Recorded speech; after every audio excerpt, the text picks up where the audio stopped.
Hindi pa nga humuhupa ang issue patungkol sa biglaang pagkawala ni na MC at Lassie sa noontime show na It's Showtime. Ito ay matapos ang kontrobersyal na vlog na ginawa ni Vice Ganda kung saan napahiya di umano ng bongga si MC.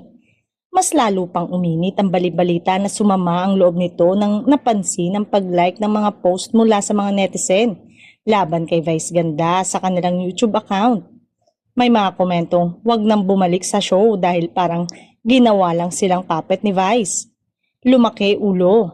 Pati kasi ibang artista sa Showtime like Ann, Vong, Kay parang masyadong naging under ni Vice.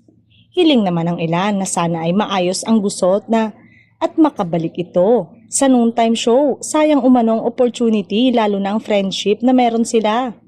Halos everyday na din ang vlog ng Bex Battalion ngayon. Natigil kasi yon simula nang naging regular sina MC at Lassie sa Showtime. May ilan naman ang nagsabi na lumipat na lang sila sa Itbulaga. Doon daw ay magiging pantay ang touring sa mga komedyante. May mga hatiri na opinyon at pinaniga ng ginawa ni Vice Ganda. Aminin man daw o hindi ay malaki talagang naitulong ni Vice kina MC at Lassie. Pinagpipilitan yung mas magaling si MC at Lassie kay Vice kaya nga buhay pa yung Showtime dahil kay Vice Ganda.